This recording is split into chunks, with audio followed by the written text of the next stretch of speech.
Okay, so we are.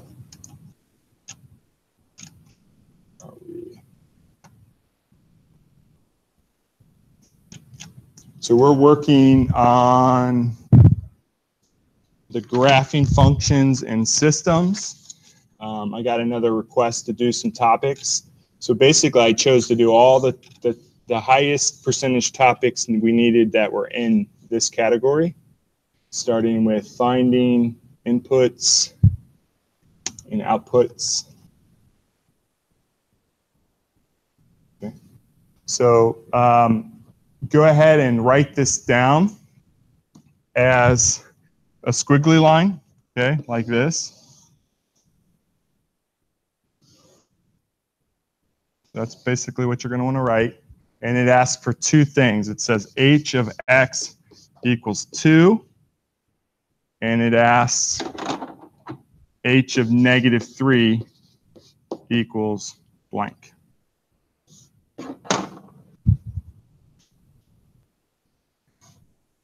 Do you remember what we said h of x really means? It means y, okay? So really, the red one here is saying y equals 2. And you may think to yourself, y equals 2, okay, good job, but what's the question? Okay? What do you think the question is here for the red one?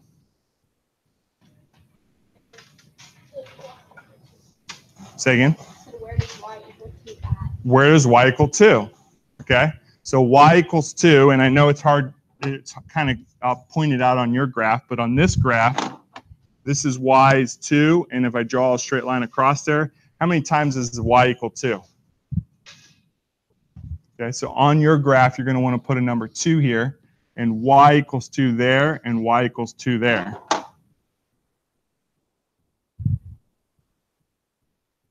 Okay, so y equals 2, they want to know when does y equal 2, aka what's the x values? So the answer to this one is that the x values, x equals, and it's hard to see on this, but -4 and -1. Okay, so add that to your graph, but it's -4, comma, well, I don't know the notation there. Okay, I didn't know how they were going to do it. Comma, -1. So what are the answers? -4 and -1, comma, -1.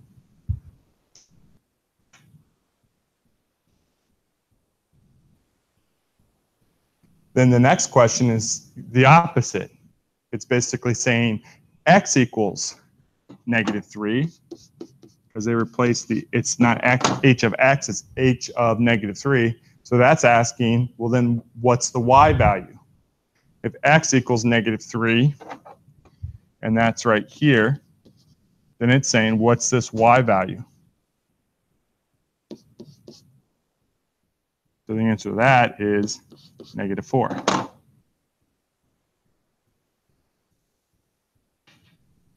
Okay, so they're going to ask you the one, and when does it give you the other?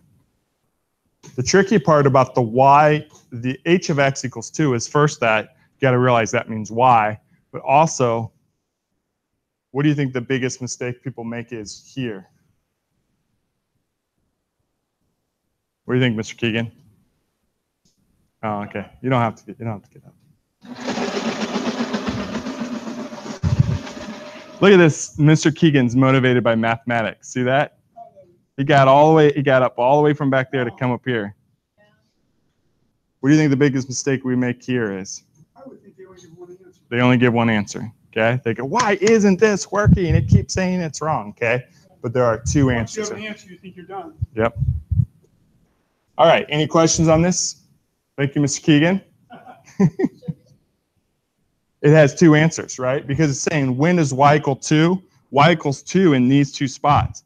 And in real life, you were doing this in like your job or something, you would probably only use one of those answers. Right.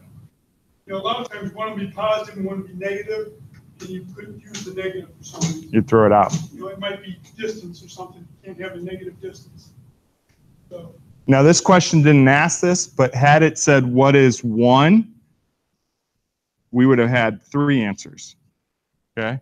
If it had asked 5, we would have had 1 answer. Okay, so you could have many, many answers. But the thing is you got to make sure you give all of them.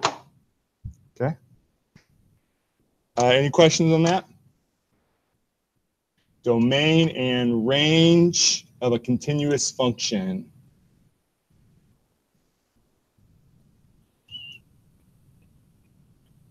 Hold on, don't write that down yet.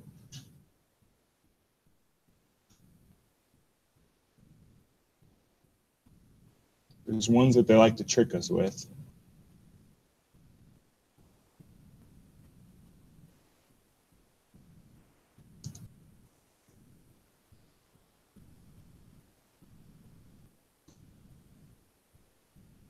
Yeah, this one. Okay, so basically what you need to draw is this like J, like make your X, and then draw this J looking thing. Oh.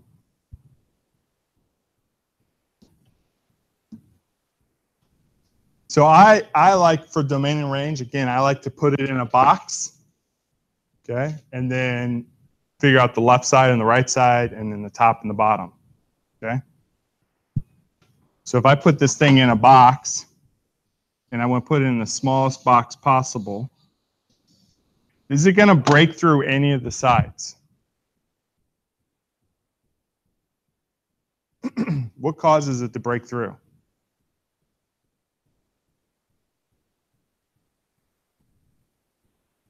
Good, arrows. I did that first period. I like to pretend that people answer my questions. So they're not, it's just not at my head. So if you think that I'm talking to an imaginary friend, it's kind of true, huh? Yeah, good job, Larry. Okay, so arrows. If these were arrows, then it would break through the boxes and we would have some infinities somewhere. There are no arrows here, so we're not going to have infinities. I know it's super hard to see, but we need to know what this bottom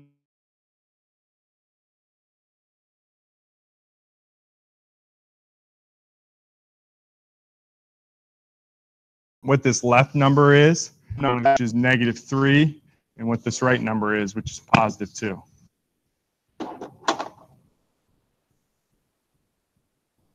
What people get hung up on a lot of the time is they want to say that even though this is the low point, they want to use this as a low point for some reason, okay? And that is not the low point, that's the low point.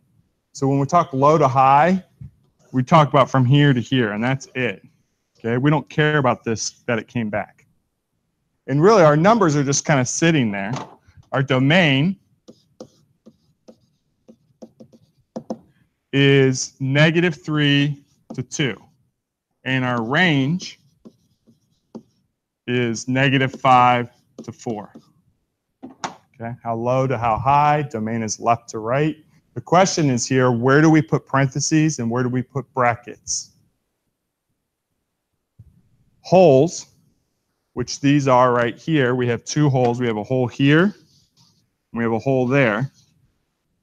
Get parentheses.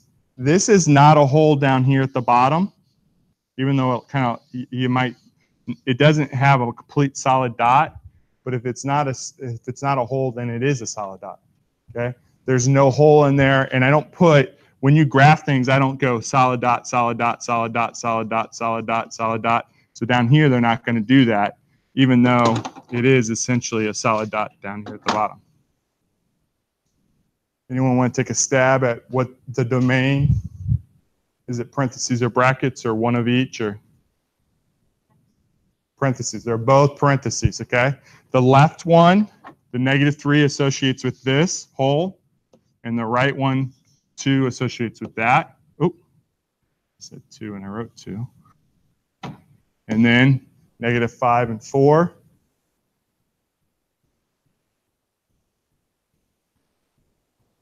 What do you think?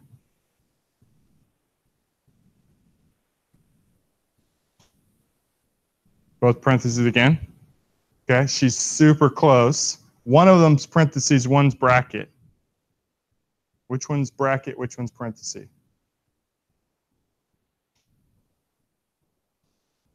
Do you have an idea? -5 is the what? Bracket. -5 is the bracket because that does not have a hole down here at the bottom. 4 is the parenthesis. Okay. So these ones are really ugly because we get confused and Alex just says it's either right or wrong. It doesn't say, oh no, why don't you look at your parenthesis or bracket? So these ones can be very tedious to get through for that reason. Okay. 33. Graphing absolute value advance. Can you see that okay, or do I need to make it larger?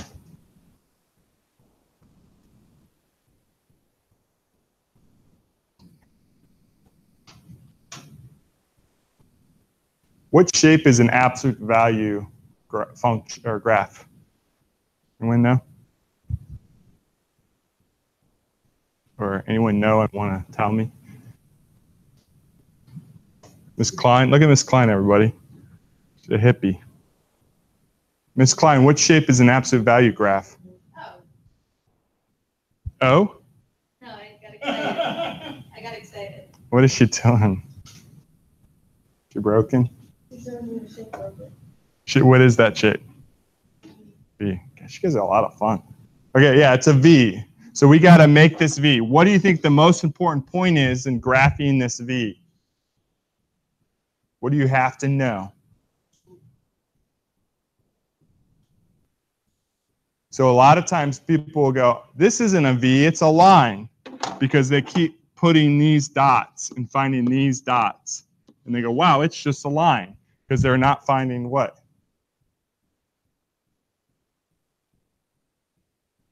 They're not finding the vertex, okay?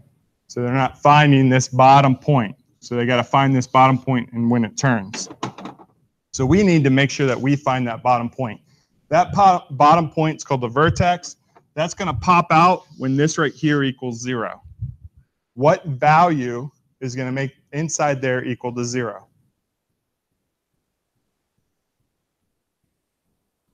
So if it's x minus 3, what does x need to equal in order for the whole thing to be 0? Good, 3. Okay, so x is going to be 3 as our vertex, our bottom point, one of our important points. We need that, and we need points on either side. So what I need to do is I'm going to go ahead and just kind of make a table for myself. I'm going to put 3 on it. Give me a point smaller than 3. Good, 2. And a point bigger, 4. Okay, I need to know those 3 values, and then I'll be able to graph this easy peasy strawberry lemonade. Okay. We could type this thing in the calculator to find these. Sometimes we get a little confused with the absolute value. Do you know how to do the absolute value button on your calculator? Yeah. Okay.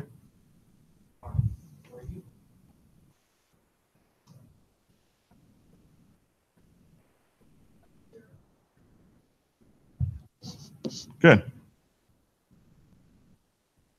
So do these in our head. We could use the calculator. Do we know where the absolute value button is? Do we know where it is? It's under math. Okay. Some of you I see are automatically putting this in their calculator in the y equals, and they're going to use the table there. That's awesome. Okay, we got a lot of tools for this. If I plug in 2 minus 3 is -1. Absolute value is 1 times 3. I think I get 7 there.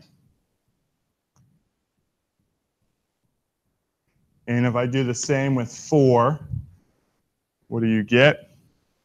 It should mirror the same answer because it's like a bouncy ball, right? If the ball was at 7 going down, it's going to be at 7 going up. Yeah.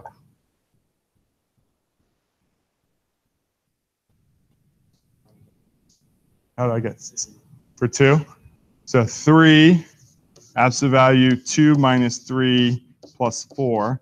So this is -1, but absolute value of it. Absolute value of -1 is +1. So 3 times +1 is 3 plus 4 is 7. Okay. So, yeah. Alex is really weird on how you graph these. So what I would do is I plot these 4 points on my graph. So I'd have 3, 4 plotted. I'd have 2, 7 plotted. And I would have 4, 7 plotted. Okay. And then there's these 2 tools. One looks, I think, something like this, and the other one looks something like this. Do I have those right? It looks almost like a magic wand. So you got to take that magic wand, and what they're saying with these little X's is that the X is going to go there, and then it's going to keep going forever. So I got to grab that magic tool, and I got to put the X here and go through that point. And then I got to do the same, grab it and put it here and go through that point. I was helping somebody the other day, and that tool is kind of confusing, and they put the little X on this point here and went this way, and then they couldn't get a V out of it. That's wrong. I don't know if I'm going to go over it. Okay, there we go. Get out of here. Green line. Thank you. Bye. Dead to me. Okay. Any questions on that? Honestly, I would just type this in y equals in my calculator, get the table, plot those points. I'm sorry, say that again. So I think that's the only time you've actually told us. What do I that usually? you and Miss H fight about it. Well, she's not here today, is she? Wait a minute. I'm in charge. Right? It's about time. You tell Miss H that I said that I'm in charge. You to tell Miss H that. No, I'm Yeah, scared. that's She'll yell at me. Okay. That was graph 34 is how.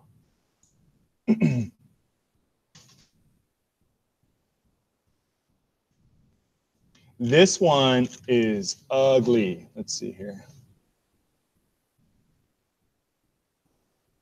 Okay, so what you're going to need to do is draw these 4 graphs. You can just kind of quickly draw them and call it A, B, C, and D.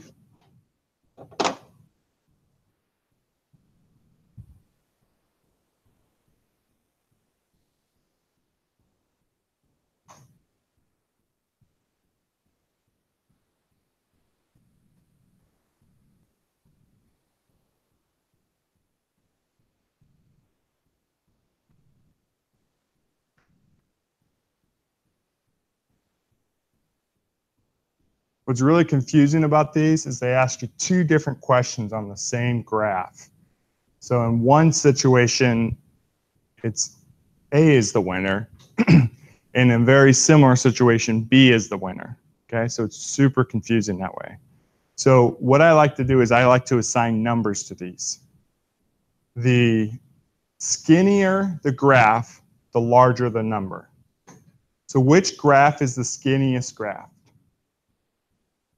A. So I'm going to go ahead and call this one 4x squared. Maybe it is, maybe it isn't. Doesn't matter. It's the largest. What's the next largest? C. So I'm going to call that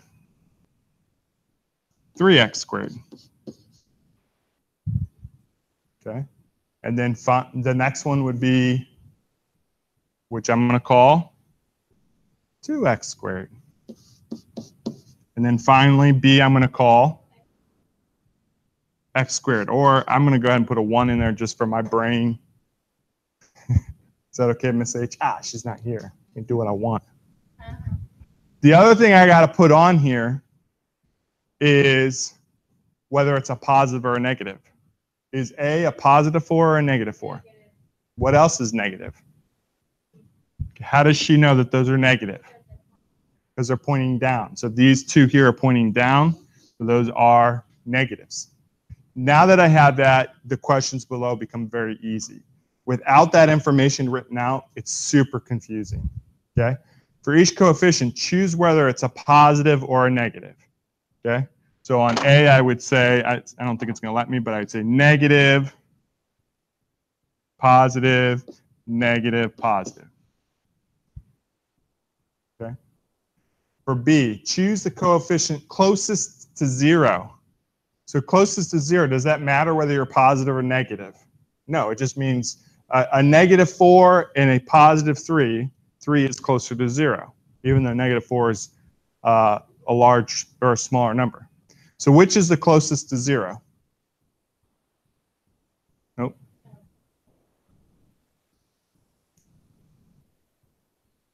What number is closest to 0? 1, 2, 3, or 4?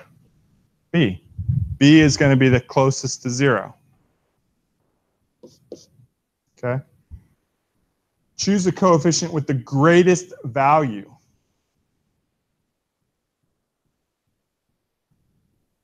What is that? D.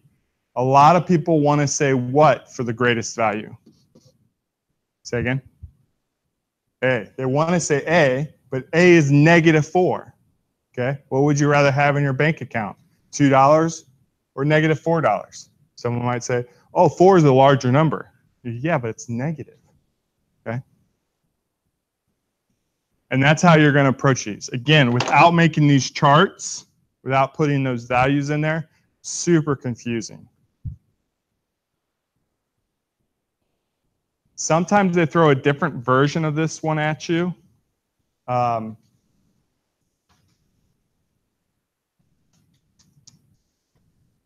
I think it's actually maybe an easier version. Let's take a peek at it. So there's the one where they're going to give you the graphs. Give you the graphs.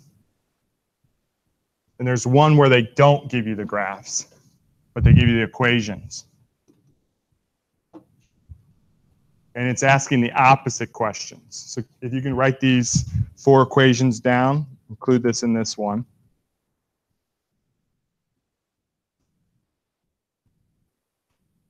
Don't write the chart, just write these 4, and then underneath it, we'll write words.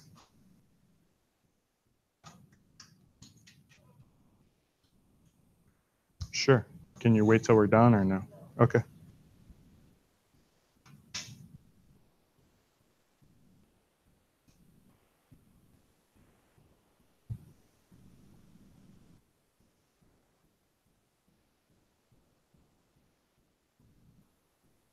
So the first question is it up or down?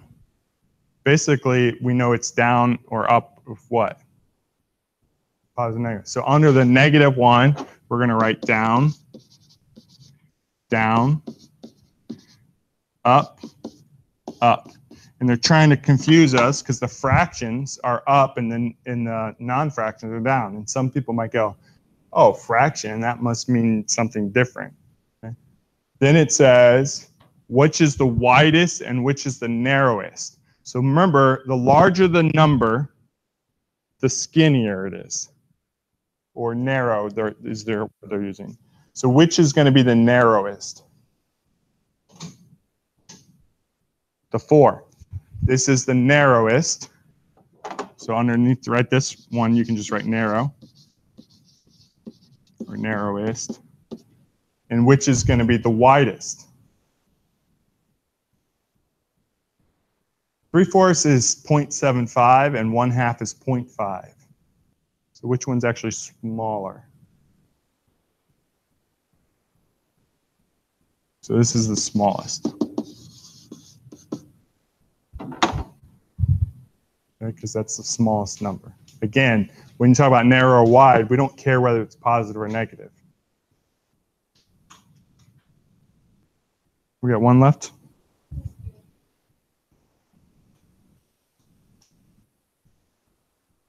$35 is writing. This is probably the easiest one we'll do. I need you to write this down, and up by 4. You don't even have to say units, just up by 4.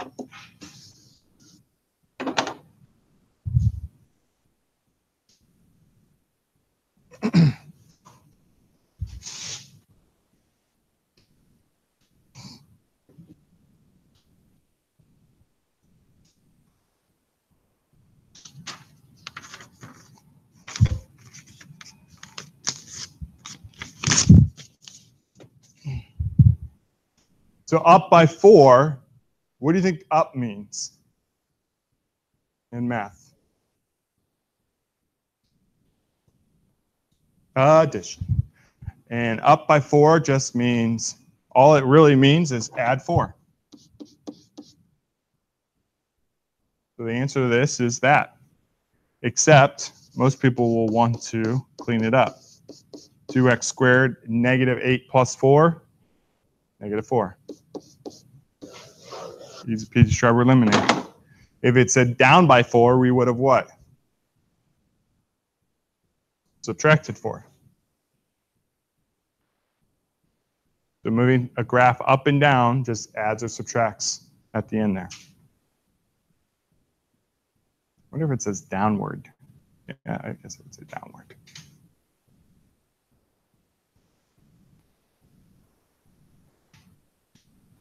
Any questions on that? Is that a hand?